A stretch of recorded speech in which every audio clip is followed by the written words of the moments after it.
Hallelujah. Order for me, Mawakwaba, and then so the Bautias, yes, send you me day so.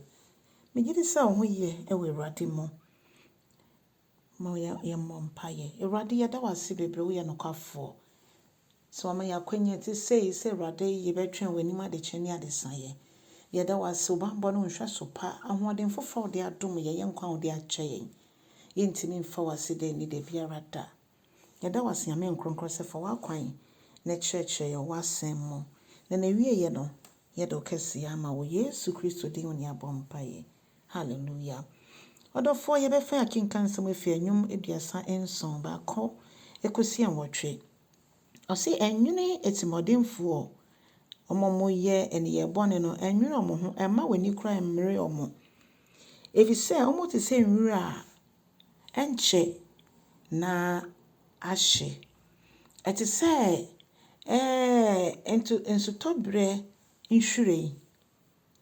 na enche bonse ensutobre no twemu a na nhwire ni nyina soso etiti gugu enti na saa na Atrimɔdenfoɔ na omo di nsɛmɔne no omo abrabɔ na tie obenyi sika bebre an na nso kwan ofa so di nye ne sika no wo de wonnim ho hwe kwan yo befa so se bia mekom nipa na me kwaji sika duru na me koye eno no befa so. So you jidi ni nso de wonim se nya kwa saa kwan no Onyankopɔn epene so nti ama wani emmre omo afi for re nyina hye rade mu na wo de ye papa saa na Bible ka kire ye papa na wo betena ase e wasase so na wo bedi yie empen bebre ka se yie di a ya na ebinim adwe se hunemu niama Onyankopɔn de hunemu niama edom ne ma omo twen nanim ai na emom saa yie die esese ka wo honhom okra ene onipadua ne nyina efise se ye de ahotu Awurade so a saa ahonyade na ode maye no eye ne ye de hye nyame ne onyam ye nya ahonyade bebre wo nyame asem ye hinta de niema bebre ade kire yen enu te se ka ahonyade wo ha ne no afi o sei ma wani kwa Awurade ho ana se hwe Nyankopɔn adwuma fa ho to Awurade so mo ni nka ne mu na obema wakoma so ahwehwede nyinara osifa wakwan nyina hye Awurade nsa na fa ore hye ne mu na obeboa odofo ye bibia ye bia se bema nyame nkronkron kwan ema na tutu ya na ma ya ebesi yen yie yensu ayenom ye kodi dwa ye kodie odofo ye de ne nyina hye Awurade nsa eye yie bompa ye bo Yesu din na fati wonu ane nyina ho bo Yesu din na fa mano kwan so onfa entutu wanamo emma wo tu uka fa ho hye Awurade nsa sabi bola kra na okotu egu a fa ho hye Awurade nsa be bia obekobia nia wo beye bia empo se ye so we kra de eye migiri se me ya ka hye Awurade ansa o se eba sa obeboa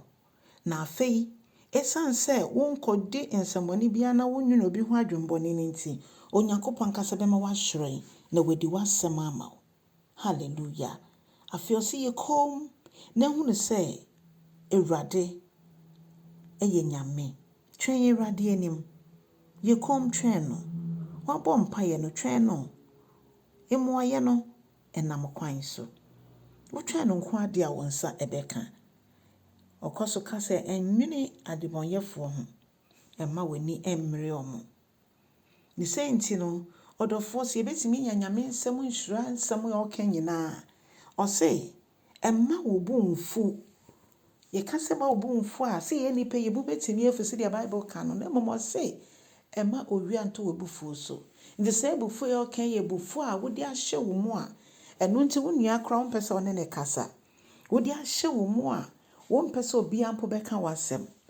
ebufu ade ache so ebufu a edi mfie bebre ebufu a edi enna bebre edi abosume bebre eno ena Onyankopɔn ka ho asem o se emma de bibia na ase bibia na obuefu ase wo akoma kai so wo yogidi ni kai so nyame nam Yesu so de ne mogya na to aboden na o se ente sa ebeju akọ bone mu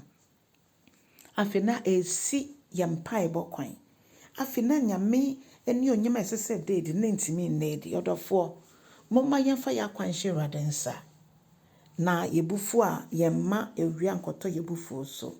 onyankopɔ nhyira so obetwen no